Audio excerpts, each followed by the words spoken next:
My mom said, "If you're hungry, feed yourself. I'm not paying for you anymore." I just nodded. Weeks later, at her birthday, 16 relatives gathered around the table, then went quiet. No food. No setup. He looked at me pale. I smiled. I thought we were all handling our own now. My mom once told me right to my face with my 4-year-old daughter Bria sitting on my lap, "Tabitha, if you're hungry, feed yourself. I'm not paying for you anymore." She said it like she was canceling a subscription. Like I was some streaming service she didn't use enough. And you know what I did? I didn't yell. Didn't cry. I just nodded. Fully. Because something in me snapped that day, not broken snapped, more like woke up snapped. Like when your phone dies and you suddenly notice the world around you. I looked at my daughter and she was looking at me with those big brown eyes and I thought, let's play it your way. But before I tell you what happened at her birthday, and oh trust me we are getting there, you need to understand how I ended up sitting in my parents' house at 26 years old with a child on my hip and absolutely nothing in my bank account. Because this story, it didn't start with that sentence. It started with a man named Devin. Devin was beautiful.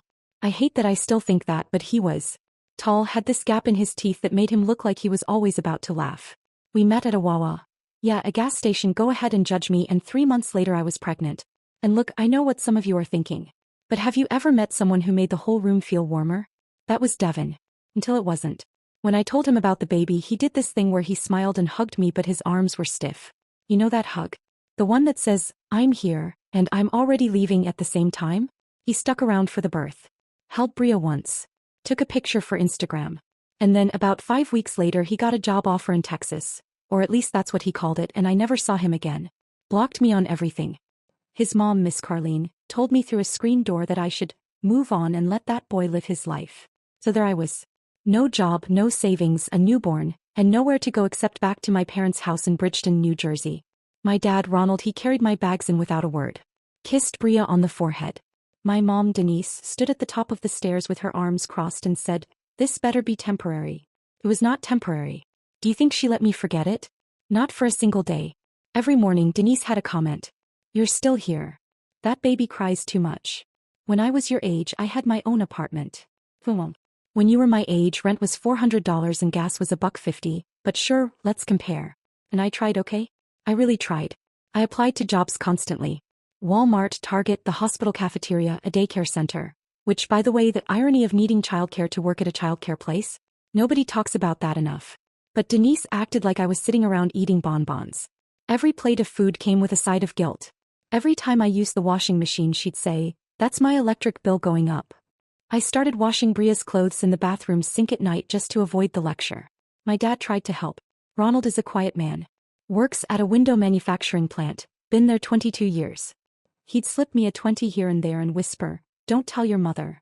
And I love him for that. But he never once stood up to her. Not once. He'd sit in his recliner, turn up the TV and pretend the house wasn't on fire. You ever love someone and be frustrated with them at the same time? That was me and my dad every single day. Now here's where it gets interesting. My mom had this thing about appearances.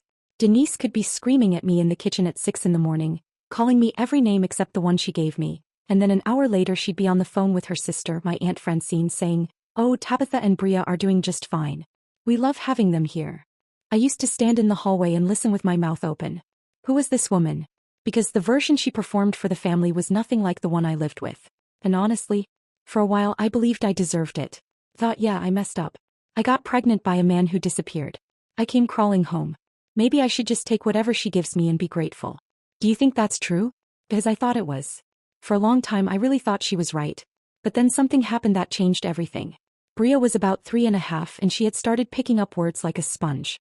One afternoon, Denise told me I needed to figure my life out, her favorite phrase, and Bria looked up at me and said, "Mama, figure life out." Just repeated it. With the same tone.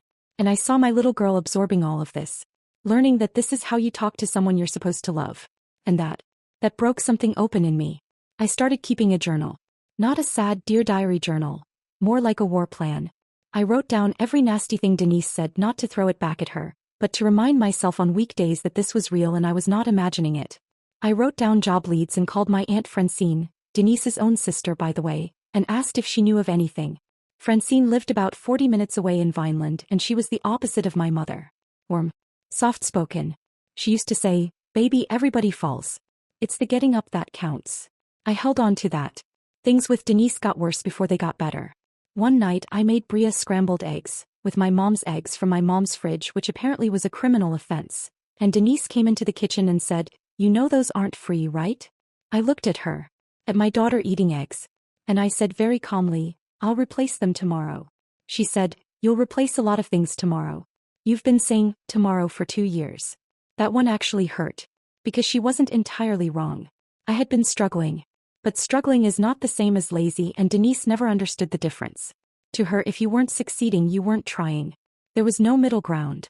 Then came the moment. The one I already told you about. Bria was 4. We were at the kitchen table. I had just heated up some leftover rice and chicken, again from the sacred fridge, and Denise walked in, leaned against the counter and said it. "Tabitha, if you're hungry, feed yourself. I'm not paying for you anymore." Bria looked up. I looked at my mom. And I nodded. Just nodded. But inside I made a decision. And trust me when I say, my mother had no idea what she had just set in motion. Because the thing about pushing someone who has nothing left to lose, they stop being afraid. And I had just run out of fear. What I did next, honestly, even I didn't see it coming. But it started with a phone call to Aunt Francine and a bag I packed at 2 in the morning. And what happened at my mother's birthday weeks later? Oh, we'll get there. But you need to hear what happened in between first, because that's the part that changed everything. So there I was, 2 in the morning, standing in my childhood bedroom with a duffel bag and a sleeping 4-year-old, and I'm thinking, where exactly do you go when you leave the only roof you've got? Because in movies, people storm out dramatically and the next scene they're in a cute apartment with exposed brick. In real life, you're Googling, "Can I sleep in my car with a child legally?" and hoping your phone doesn't die. I called Aunt Francine. At 2 in the morning. And bless that woman, she picked up on the second ring like she'd been waiting. I whispered, "Auntie, I need to leave." And she didn't ask why. Didn't ask what happened. She just said, "Drive slow, the porch light's on." Have you ever had someone in your life who just gets it without needing the whole explanation? That was Francine. She was 61 years old, lived alone since her husband Gerald passed, and she had a spare room with a quilt on the bed that smelled like lavender and old love. I carried Bria to the car. She didn't wake up. That girl could sleep through a hurricane. I put our bag in the trunk and sat behind the wheel for a solid 5 minutes just breathing. And then, and this is the part that surprised even me, I went back inside. Not to say goodbye. Not to leave a note. I went to the fridge, took out every single item I had bought with the little money I had over the past few weeks. A carton of orange juice, some deli turkey, a pack of string cheese, half a gallon of milk, and I put it all in a grocery bag and took it with me. Petty? Absolutely. But you know what? When someone tells you they're not feeding you, you take your food and you go. Fair is fair. Now here's the part one didn't expect. I thought my mom would call by morning. Thought she'd wake up, see my room empty and panic. Maybe even feel guilty. You want to know when Denise first called me? 3 days later. 3 whole days. And it wasn't even a "where are you safe" call. She called and said, "I am not making this up. Tabitha, did you take the orange juice?" I almost laughed.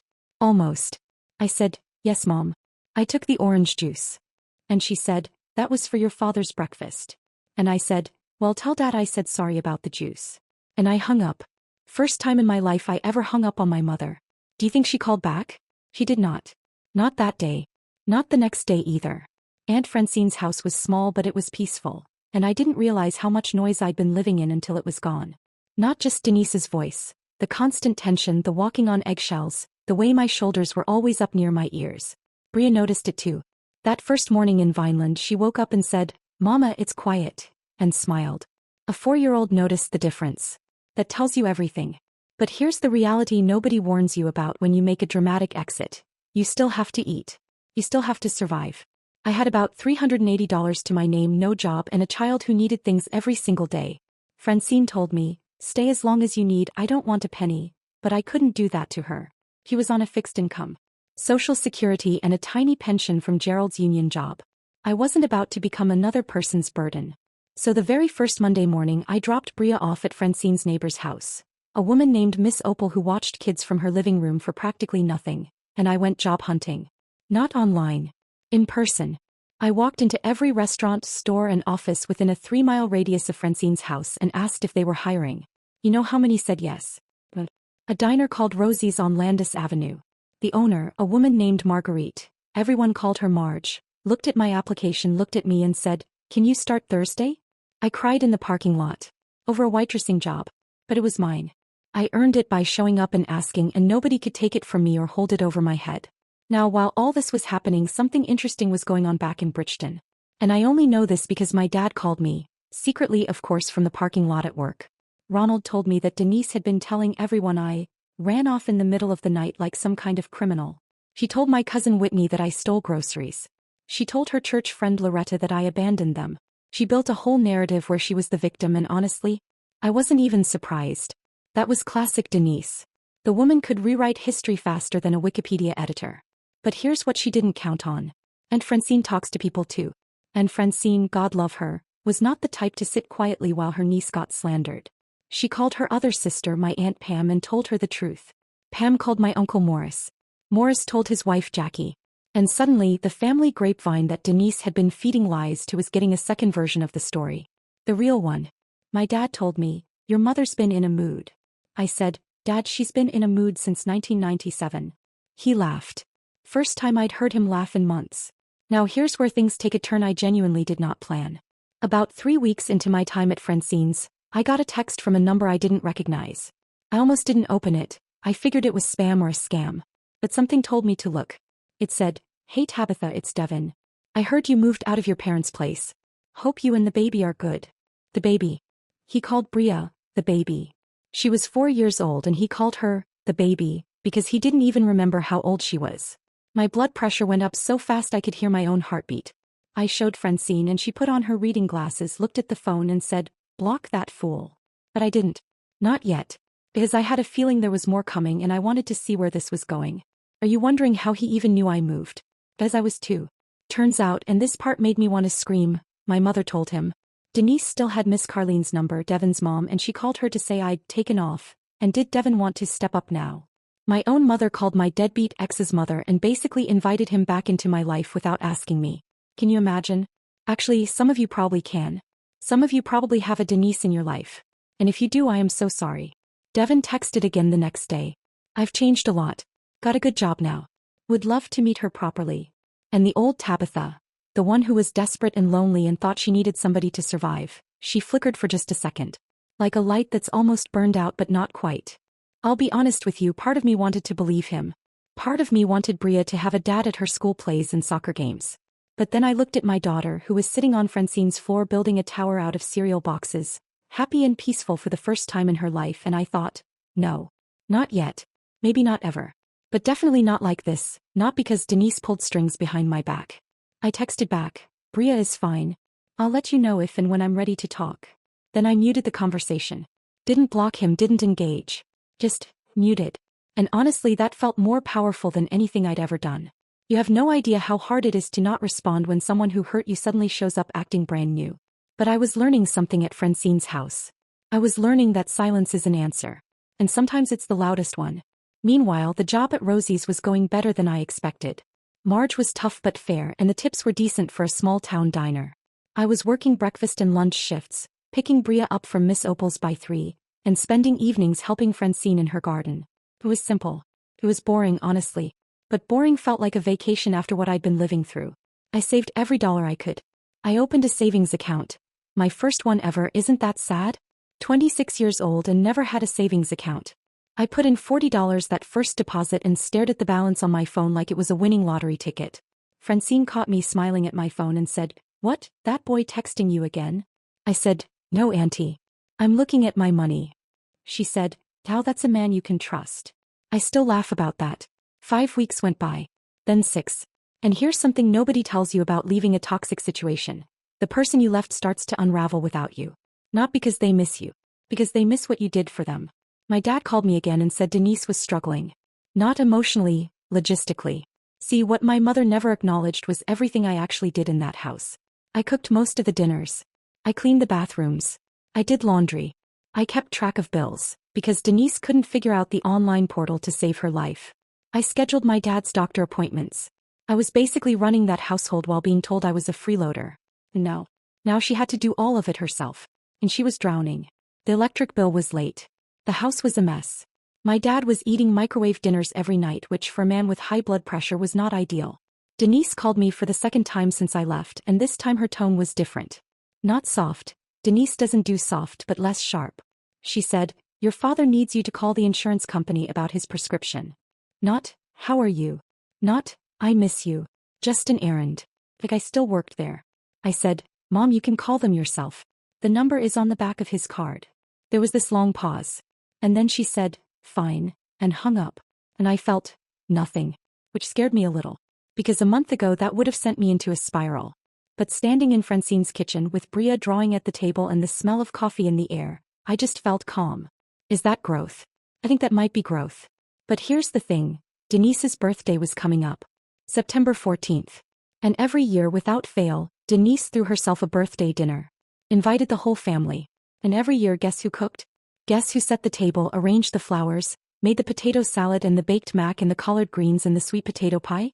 Me. Every single year since I moved back home I did all of it and Denise took all the credit. She'd sit at the head of the table and say, oh, I just threw a little something together, while I was in the kitchen with burns on my arms. This year she sent out the invitations like nothing had changed. My cousin Whitney called me and said, your mom invited us for the 14th. You need me to bring anything? And that's when it hit me. Denise had invited everyone but hadn't called me to cook. She hadn't called me at all. She just assumed that I would show up and do what I always did. Because that's what I was to her. Not a daughter. A service. And something inside me, something calm and petty and completely at peace said, let her assume. What I did next, well, I'll tell you. But trust me when I say my mother's face when she realized what was happening? That image lives in my head rent-free and it will probably live in yours too. Because what she expected at that dinner and what she actually got. Two very, very different things. And 14 relatives had a front row seat. September 14th. I woke up at Francine's house and my body already knew today was going to be something. You ever get that feeling? Like the universe already sent the memo but your brain hasn't opened it yet? Whitney had been live texting me all week. The day before she called and said, Tab, your mama set 15 plates. 15. He set one for me. Still assuming.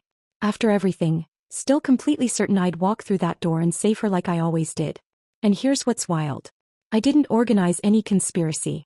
I just told people the truth. I'm not cooking, wasn't invited, don't live there. The truth did the rest by itself. Because apparently I wasn't the only one Denise had pushed too far. The whole family knew and not a single person warned her. 3 o'clock, people started arriving. Uncle Morris and Aunt Jackie. Aunt Pam. Cousin Derek with his girlfriend Shanice. Uncle Earl from Trenton. Loretta and Miss Diane from church. 14 people in that living room. And almost every one of them knew what was coming. Except Denise. Whitney texted at 3:15, your mom just checked the kitchen. Came back out. Her face. Because here's the thing. Denise walked into that kitchen expecting what was always there. Trays in the oven. Mac and cheese bubbling. Sweet potato pie on the counter. Instead she found clean counters, a cold oven and half a stick of butter. Because the person who always made everything was 40 minutes away in Vineland eating a sandwich on her aunt's porch. She came back and told everyone, dinner's a little late. Aunt Pam, zero chill, said, how late? I skipped lunch. Then Denise called me. I watched her name on my screen. Let it ring 4 times. Tabitha, where are you? At Auntie Francine's. Where I live now. You were supposed to be here. You didn't invite me, Mom. I shouldn't have to invite you to my own birthday. And right here is where the old me and new me split apart for good. Old Tabitha would have thrown on shoes and broken every speed limit to save the day. New Tabitha looked at Bria chasing butterflies in Francine's yard and said, Mom, you told me to feed myself. So I figured we're all handling our own now. Since that's what you wanted. Heavy silence. Then, people are here, Tabitha. I know. She hung up. Whitney texted 11 seconds later. She looks like she saw a ghost. Derek fake coughed to hide his laugh. Best party I've ever been to. Do you think I went too far? Honestly, I still wonder sometimes. Denise tried ordering food. 90-minute waits everywhere. Tried cooking, burned rice. Hadn't cooked in years because I always did it. Uncle Earl finally said, let's just order pizzas. And my proud, appearance-obsessed mother sat at her birthday table with delivery pizza on paper plates while 14 people ate in painful silence. But then my dad stood up. Quiet, recliner-loving Ronald actually stood up and said, my daughter carried this family for years and we let her. I let her. He looked at Denise. You pushed her away and you never once said thank you. And I never made you. Then he sat back down and ate his pizza like nothing happened. I heard about it from Whitney at 7:30. I sat on Francine's porch with Bria in my lap and cried. Relief tears. Because my dad finally saw me. Now, Devin came back too. Drove from Delaware. Not even Texas. The man couldn't commit to his own lie. Showed up with flowers and that smile. Whole speech about being ready, being a family. I looked at him and felt nothing. Not anger, not sadness. Just nothing. And that's worse than hate, honestly. Because indifference means it's truly over. I said, if you want to be in Bria's life, be consistent. But you and me? There's no you and me. He left.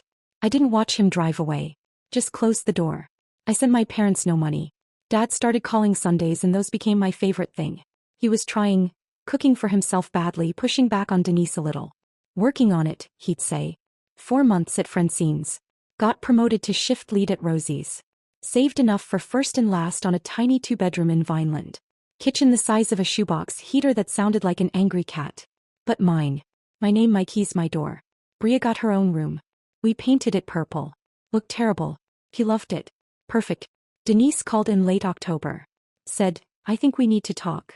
Not, come home. Not, I need something. Just, we need to talk. From Denise? That was a revolution. We're not healed. But the doors cracked open and she's the one who cracked it. Francine told me the day I moved out, Tabitha, you didn't just leave your mama's house. You left the version of yourself that thought she deserved to be small. So here I am. 27. Single mom. Shift lead at a diner. I don't have much. But everything I have is mine. And my daughter is watching a woman who chose herself. Best thing I'll ever teach her. You made it here with me, thank you. If you've got your own Denise or you've been on that porch swing wondering whether to answer the call, I see you. Drop a like if this meant something, and if you would have done anything differently, tell me in the comments. I want to hear your take. Family stuff is messy and nobody gets it exactly right. Thank you for watching and for caring about a stranger's story. It means more than you know.